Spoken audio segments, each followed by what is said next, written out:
Hey, thanks for checking out my video. Today we're making brownies from scratch. They're so much better than a box mix, and the recipe is super simple, comes together really quick. So I've got a 9x13 pan ready here. I've got some parchment paper in it that will serve as sort of like a sling when I pull them out, and it makes it easier to cut them after they're done. But the far ends don't have parchment paper, so I'm going to spray the end and put a little spray on the parchment paper. I've got 2 sticks of butter here that I just melted, and I'm going to add 1 1/4 cups of Nestle's, well, it doesn't have to be Nestle's, but semi-sweet chocolate chips. You could probably use milk chocolate if you wanted. I never have. I've always used the semi-sweet, but you could give it a try. Okay, so the chocolate should be ready to mix in with the butter now. And I'm just going to mix it until it's not too chunky anymore. It's okay if the chocolate chips are not 100% melted, because then you just get a little pocket of chocolate here and there in the brownies, but try to get it most of the way melted. So there's that. We're going to put a cup of sugar in there. This recipe's simple, super simple, because like almost everything is 1 cup, 1 cup, 1 cup. 1 cup of sugar, 1 cup of brown sugar,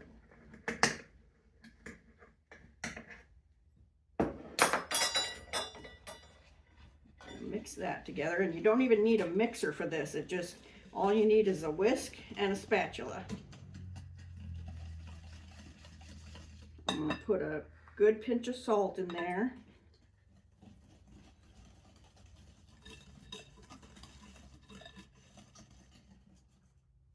So now I'm going to start putting the eggs in one at a time.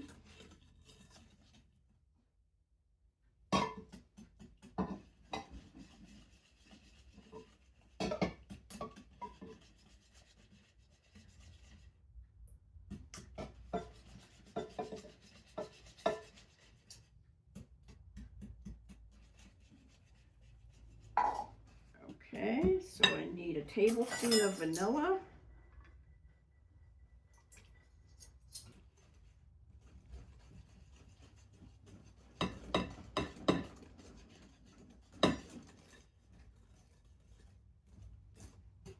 So we've got all of our wet ingredients combined, and now we're just going to put in our dry, which is cocoa and flour. You don't need any baking powder or baking soda in this recipe because there's 4 eggs, so that's what's going to make it rise.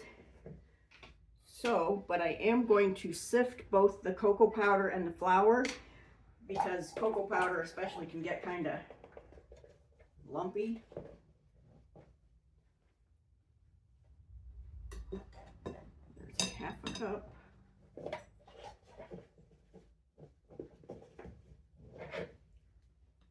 One cup.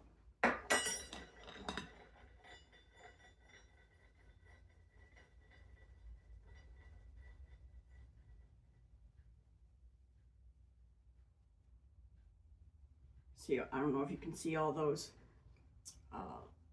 little balled up pieces of cocoa, so it's a good thing we sifted.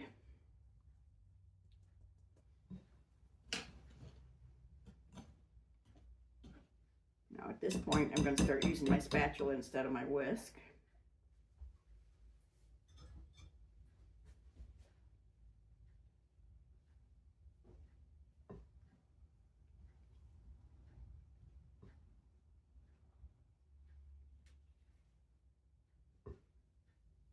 Okay, now I'm going to put my flour in there, and I'm going to sift that as well, and it's also a cup.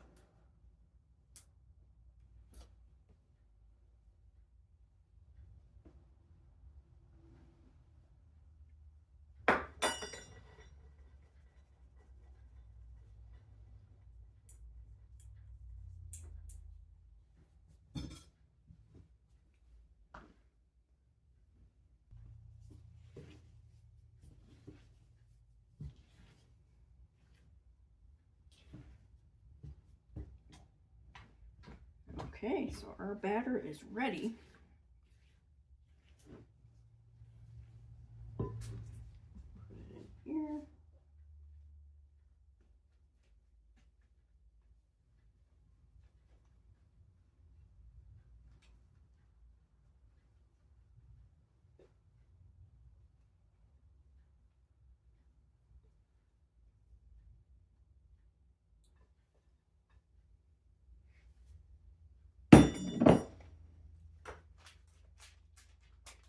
Spread it out a little bit.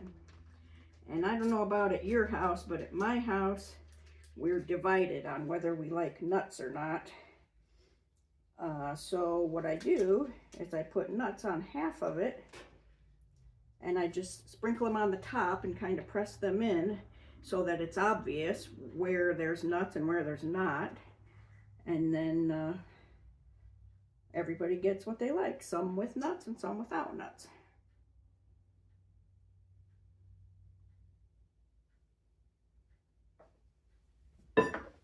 So for the nuts, I'm just going to sprinkle them on half.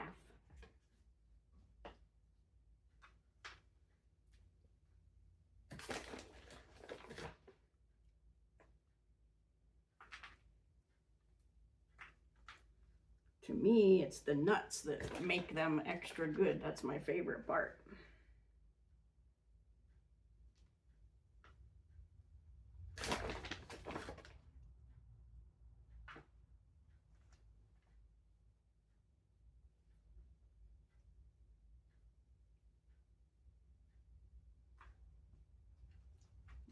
Give those a little press so they get down into the batter. And you can see that it's ready for the oven. We'll see how long they take, and then after they cool a little bit, I'll show you how I cut them and refrigerate extras so that you don't waste them. So I'll be back with you shortly. Okay, our brownies are done, and I'm gonna pull them out. They're gonna come out nice and easy since I used this parchment paper.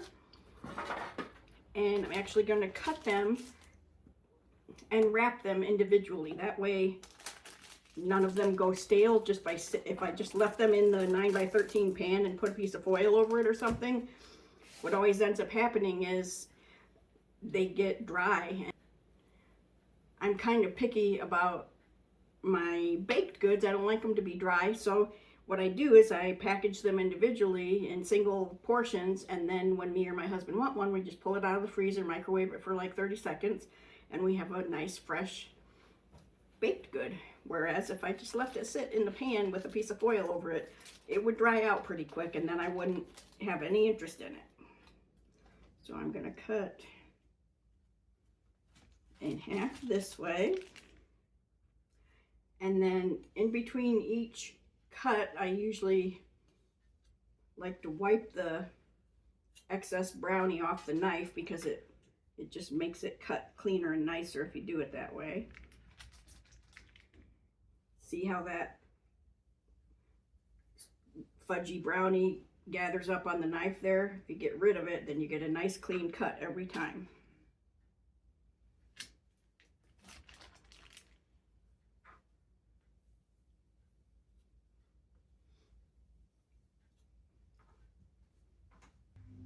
Normally I would cut these a little smaller, but I'm actually making them for somebody else, and they requested that I cut them really large. So it's just gonna be a total of 8 big, really big brownies. If I were cutting it for just me and my husband, then it would wind up being 16 brownies, but since these aren't for us, I'm doing it the way that they want it. Okay, so there we have 8 big brownies. Now then what I do is I just take a big piece of plastic,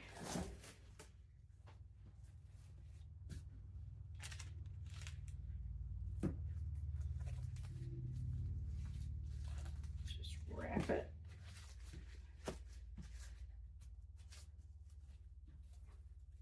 like that. Now, these aren't for us, like I said, but if they were, this is the way I would package them. They'd just be a little smaller, and I throw them in the freezer, and then it takes 30 seconds in the microwave and you have a nice warm fresh brownie that didn't go dry sitting in the pan. So that's what I'm going to do. I'm going to wrap the rest of them. Thanks for checking out my video today. If you'd like to get the recipe, I'll put a link to it in the description. And if you want to see any of my other videos, my YouTube channel is Rhonda's Thrifty Kitchen. And I also have a website, rhondasthriftykitchen.com, which has all my recipes and my videos. So take care, and do me a favor, hit that subscribe button. It's free to you and it helps me to be able to make more videos. So take care. See you soon.